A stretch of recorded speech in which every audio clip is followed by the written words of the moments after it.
ఉన్న ఉద్యోగాలు ఊడబీగుతున్నారు అని చెప్పి అంటున్నారు. ఈ ప్రభుత్వాలు ఇచ్చిన మాటల మీద నిలబడతాయి అంటారా? కూటమి వచ్చేదాకా ఒక మాట, వచ్చాక ఒక మాట చెప్తుంది. కూటమి ప్రభుత్వం ఇచ్చిన హామీని నిలబెట్టుకోవాలని కోరుకుంటున్నాం సార్. మేము వాలంటీర్గా జాబ్స్ చేసినప్పుడు 32 ఇయర్స్లో సంవత్సరాలు ఉన్నప్పుడు మేము ఈ జాబ్లోకి వచ్చాము. ఇప్పుడు 5 సంవత్సరాలు అయిపోయినాక 37. ఏ స్కిల్ డెవలప్మెంట్ అనుకున్నా కానీ 35 లోపే స్కిల్ డెవలప్మెంట్ ఉంటుంది. ఒకవేళ నిరుద్యోగ వృత్తి అని కూడా 35, 34 లోపలే ఉంటుంది. అంటే మేము ఇప్పుడు వాలంటీర్ జాబ్ చేసిన వాళ్ళు సముద్రంలో మునిగిపోయినట్టే, అక్కడ లేకుండా ఎక్కడ లేకుండా మధ్యలో మిగిలిపోయారు. మీరు నిరుద్యోగులకు మీరు ఏదైనా మంచి చేస్తారు అని అనుకోవట్లేదు. మీరు మంచి చేయాలనుకుంటే ఈరోజు మీరు నిరూపించుకోవాలి. ఏదో మాకు వాలంటీర్లో ఈ 10,000 మా కుటుంబానికి, 5,000 సరే 10,000 సరే మా కుటుంబానికి చేదోడు వాదులుగా ఉందని మేము కోరుకుంటున్నాం సార్. సార్ చూసుకున్నట్లయితే భవిష్యత్తు కార్యాచరణ ఏంటి? 50 గంటల దీక్ష ముగిసిన అనంతరం ఈ లోపల రెస్పాన్స్ కనుక రాకపోతే ఏం చేయబోతున్నారు? 50 గంటల రెస్పాన్స్ ఆమరణ నిరాహార దీక్ష చేయడానికి సిద్ధంగా ఉన్నాం సార్, జిల్లాల వారీగా. లేకపోతే మా లంకగోన్ సార్ గారు మరి వాళ్ళ మా అసోసియేషన్ లీడర్స్ ఆధ్వర్యంలో మరి వాళ్ళు ఎక్కడైతే ఆమరణ నిరాహార దీక్ష చేయడం కానీ, పార్టీ ఆఫీస్ దగ్గర చేయడం కానీ ఇక సిద్ధంగా ఉన్నాం సార్ అని తెలియపరుస్తున్నాం సార్. అన్ని జిల్లాల్లో అయితే ఉధృతమైతే చేస్తాం. పైన నాయకులు కానివ్వండి, పొలిటికల్ పార్టీల నుంచి కానివ్వండి, మద్దతు ఎలా అనిపిస్తుంది? ఏదన్నా వచ్చారా? మాకు ప్రస్తుతానికి మా మద్దతు వచ్చేసి మాకు రామకృష్ణ సార్ వచ్చి ఇవ్వడం జరిగింది, గుజ్జరేశ్వరయ్య సార్ గారు. ఇంకా ఇంతవరకు ఎవరు కూడా రాలేదు సార్ మా దగ్గరకు. ఒకవేళ మేము వాలంటీర్ జాబ్ చేసినప్పుడు ఏ పార్టీకి అనుకూలంగా చేయలేదు. వైఎస్ఆర్సీపీలో మేము కొనసాగినప్పటికీ కూడా ఇతర పార్టీ వాళ్ళు కూడా మేము ప్రభుత్వ పథకాలు ఇవ్వడం జరిగింది. మరి ఈరోజు వాళ్ళు ఒకసారి ఆలోచించుకోవాలి సార్. టీడీపీలకు కానీ, జనసేన కానీ ఏ పార్టీ వాళ్ళకు కూడా మేము ప్రభుత్వ పథకాలు అందించడం అంటే ఒక లంచం రూపాయలు తీసుకోకుండా వర్క్ చేసినాం సార్. కాబట్టి మిగతా పార్టీలు ఒకసారి ఆత్మ పరిశీలన చేసుకొని మీ పార్టీ వాళ్ళు మరి మేము వాలంటీర్గా కొనసాగుతున్నప్పుడు ఈ చిన్న ఉద్యోగస్తులు ఏ రోజు కూడా ఒకరి దగ్గర రూపాయి తీసుకోలేదు కదా, వారికి సహాయం చేద్దామని చెప్పి ఈ రోజున ముందుకు వస్తే మరి వాళ్ళకు మేము రుణపడి ఉంటామని ఈ సభాముఖంగా తెలియపరుస్తున్నాను సార్. బయట ప్రజలు చూసుకున్నా, ముసలి వాళ్ళు చూసుకున్నా, ఎక్కడ చూసుకున్నా మీ మాట వినిపిస్తుంది, వాలంటీర్లు ఉంటే బాగుంటుంది అని చెప్పి. పొద్దున్నే 4 గంటలకల్లా వెళ్ళి పెన్షన్ ఇచ్చిన దాఖలాలు ఇప్పుడు లేవు అంటున్నారు. సచివాలయం స్టాఫ్కి ఏవడిగినా తెలియవు అంటున్నారు. ఎంతసేపటికి మీ మీద ఆధారపడాల్సింది, డేటా కావాలన్నా కానీ. మరి ఎలా ఉండబోతుంది? చూసుకున్నట్లయితే ప్రజల ఆదరణ మీకు దక్కినట్టేనంటారా? సార్ ఇప్పటికి 6 నెలలు అవుతుంది. అయినప్పటికీ కూడా వికలాంగులు వారికి మేము వాలంటీర్లు కాదు అని తెలిసి కొంతమంది చనిపోయే స్థితిలో ఉన్నారు. కానీ మేమేం చేస్తున్నాం, ప్రతి ఒక్కరికి సచివాలయం వాళ్ళకు డేట్ అడుగుతుంటే కూడా ఇస్తున్నాం. ఎందుకంటే భవిష్యత్తులో మేము తీసుకుంటాడేమో వారికి సహాయ సహకారాలు అందిస్తున్నాం మేము ఇంటర్నల్గా. ఒకవేళ మేము ఇంటర్నల్గా సహాయ సహకారాలు అందించకపోతే వారు ఈ వికలాంగులు ఎక్కడ ఉన్నారో ఏ సైడ్లో ఉన్నారో వాళ్ళకి తెలియదు. కాబట్టి మాకు ఏదైనా న్యాయం చేస్తారని కోరుకుంటున్నాం సార్ భవిష్యత్తులో. కరోనాలో మీరు ఫ్రంట్ లైన్ వారియర్స్గా పనిచేశారు. రెండో చూసుకుంటే విజయవాడ వరద ఉధృతికి సంబంధించిన పనుల్లో కూడా మీరున్నారు. మిమ్మల్ని అకస్మాత్తుగా నియమించినప్పటికీ ఏ టైం అయినా విధుల్లో హాజరయ్యారు, అక్కడ సేవలు అందించారు. ఇప్పుడు చూస్తే కొట్టనబొడ్డకి పేరు ఎట్లా పెట్టాలి అనే ఒక చిన్న నినాదంతో పక్కన పెట్టారు. ఎవరైతే ఉన్నారో పవన్ కళ్యాణ్ గారు ఏమీ మాట్లాడటం లేదు. ఎలా చూడాలి అసలు? సార్ ఇది మామూలుగానే కుటుంబ ప్రభుత్వం వాలంటీర్లపై ఉక్కుపదం మోపారు. మరి ఆ రోజు ఇచ్చిన హామీని నిలబెట్టుకోవాలని ఈరోజు ఆమరణ దీక్ష కూడా సిద్ధమైనాము. మరి విజయవాడలో వరద ముంపు సమయంలో మా చెల్లెళ్ళు మరి ఆ రోజు ట్రాక్టర్లో కానీ వరద సగం నీళ్ళలో మునిగి కూడా వాళ్ళు సేవలు అందించడం జరిగింది. ఇంకా కరోనా టైంలో చెప్పనక్కర్లేదు, ప్రపంచం మొత్తం గుర్తించింది. మన రాష్ట్రంలో అన్ని జిల్లాలు మాకు రాష్ట్రాలు కూడా చూశారు. మరి ఈరోజు మేము చేయని సేవలు ఏమయ్యాయి ప్రజలకు తెలుసు. కానీ ప్రభుత్వాలు వస్తుంటాయి పోతుంటాయి. వారు ఆత్మపరిశీలన చేసుకోవాలి సార్. ఒకసారి ఇంతమంది రోడ్డు మీద పడినప్పుడు ఆత్మపరిశీలన చేసుకొని వారి ఉద్యోగాలు వారికి ఇవ్వాలని కోరుకుంటున్నాం సార్. సో చూసుకున్నట్లయితే సమ్మె తీవ్రతరం కాబోతుంది అంటారు ఖచ్చితంగా? 100% సార్. ఈ కేబినెట్ మీటింగ్లో ఏదైనా నిర్ణయం తీసుకోకపోతే అన్ని జిల్లాల్లో నిరాహార దీక్ష చేయడానికి సిద్ధంగా ఉన్నాం. చూసినట్లయితే వాలంటీర్ దీక్ష 2వ రోజుకు చేరుకుంది. ఈ యొక్క పరిణామం ఎలా ఉండబోతుంది? ఇప్పటి వరకు రెస్పాన్స్ ఏమైనా ఇచ్చారంటారా? రెండోది చూసుకున్నట్లయితే భవిష్యత్తు కార్యాచరణ ఎలా ఉండబోతుంది? మాకైతే ఎన్నికల ముందు మరి 10,000 ఇస్తామని అన్నారండి. మరి ఎలక్షన్ టైంలో మాత్రం కరోనా టైంలో కూడా, వరదల టైంలో కూడా మమ్మల్ని వాడుకున్నారు. మరి ఉన్నట్లుండి మరి మీరు విధుల్లో నిరేరే అన్నారు. మరి ఇది చాలా బాధాకరం అండి. మరి సీఎం గారిని మరి మేము అడుగుతున్నాము. మరి మేము ఎంతవరకైనా మరి ముందుకు వెళ్తామండి. మరిన్ని రోజుల్లో మరింత ఉధృతి చేస్తాము. మరి 50 గంటలు మరి మేము చేస్తున్నాము. మరి ఈలోపే ప్రభుత్వానికి ఒక విన్నపం మేము తెలియజేస్తాను, మేము పెట్టాము. మరి ముందు రోజుల్లో మాత్రం మేము మరింత కొనసాగుతాం. మరి ఒక పక్క చూసుకున్నట్లయితే హామీలన్నీ ఏమైపోయినాయి సార్? ఏదైతే ఎలక్షన్స్ ముందు ఉదరగొట్టారో మీకు ఆ జీతం సరిపోతుందా అని వాళ్ళే మెన్షన్ చేశారు, మీరైతే అడిగింది లేదు. రెండో పక్క చూసుకున్నట్టయితే పవన్ కళ్యాణ్ గారు ఎన్నో అన్నారు. మరి ఇప్పుడు చూసుకుంటేనేమో అందరూ సైలెంట్ అయిపోయారు. ఎందుకంటారు? మరి ఇప్పుడు అన్ని దొంగ మాటలు చెప్తున్నారండి. మరి ఎన్నికల ముందు మరి ఖజానా ఖాళీ అయిపోయిందన్నారు. మరి జగన్మోహన్ రెడ్డి గారు కూడా మరి పథకాలు అమలు చేశారు. మరి అప్పుడు ఆయన 5,000 మాకు, మేము 10,000 అడగలేదండి. మేము 5,000 ఇచ్చినా మమ్మల్ని కొనసాగించమని అడుగుతున్నాము. సార్ మరి చూసుకున్నట్లయితే ఒక పక్క మీ సేవలు అనేక విధాలుగా వాడుకున్నారు. మొన్న వరద ఉధృతికి సంబంధించి కానివ్వండి, ఆ తర్వాత చూసుకున్నట్లయితే కరోనా సమయంలో అంతకుముందు కూడా బాగా ఫోర్స్డ్గా చేశారు, అన్ని సౌకర్యాలు అందించారు. ఆ టైంలో మీరే ఉన్నారు, కరోనా పేషెంట్ల దగ్గర కూడా వెళ్ళడం జరిగింది. మరి ఏమనిపిస్తుంది సార్, ఇంత మోసపూరితమైన ఉద్దేశం ఎందుకు ఉందన్నారు వాళ్ళు? కావాలని మోసం చేశారండి.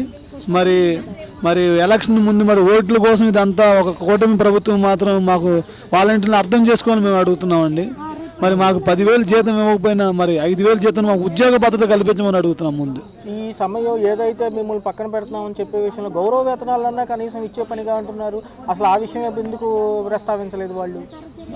మరి అసెంబ్లీలో డోలా బాల వీరాంజనేయులు గారు మరి అర్ధరాత్రి మరి మీరు డ్యూటీలోకి రండి అని మాకు ఫోన్ చేశారండి.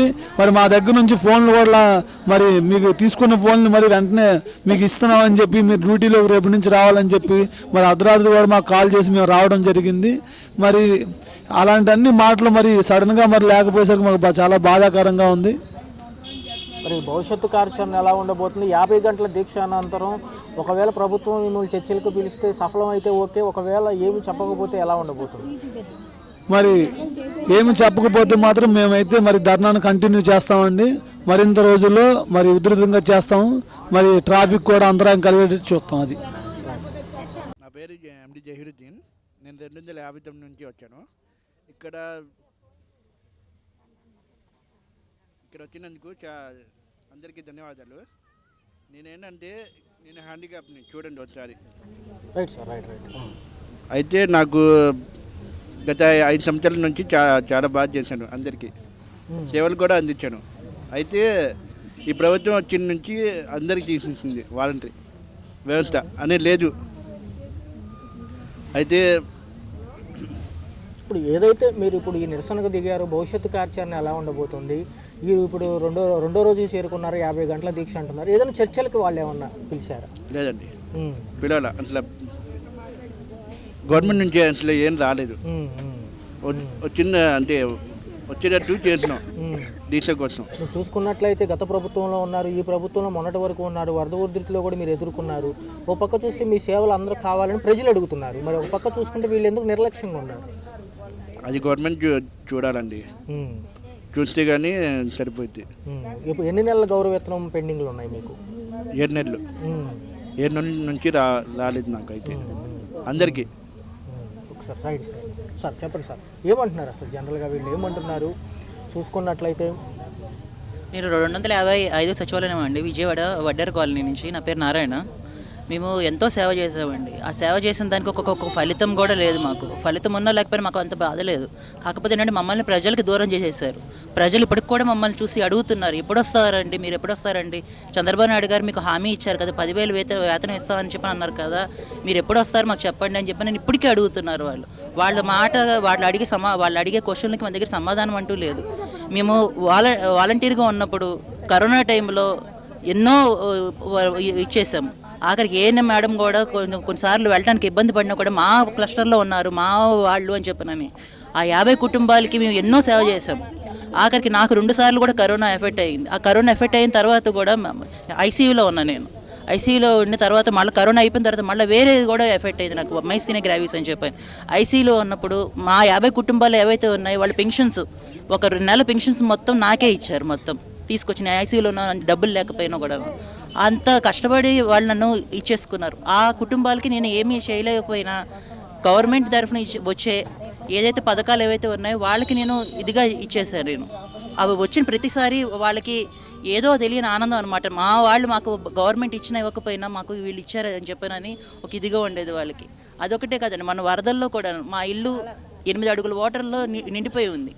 అలాంటి టైంలో కూడా మాకు అర్ధరాత్రి పాటు ఫోన్ చేసి మీరు వస్తే కానీ మీకు ఉద్యోగాలు మీకు ఇవ్వము, లేదంటే ఉద్యోగాలు తీసేస్తామని చెప్పానని మాకు బెదిరించారు.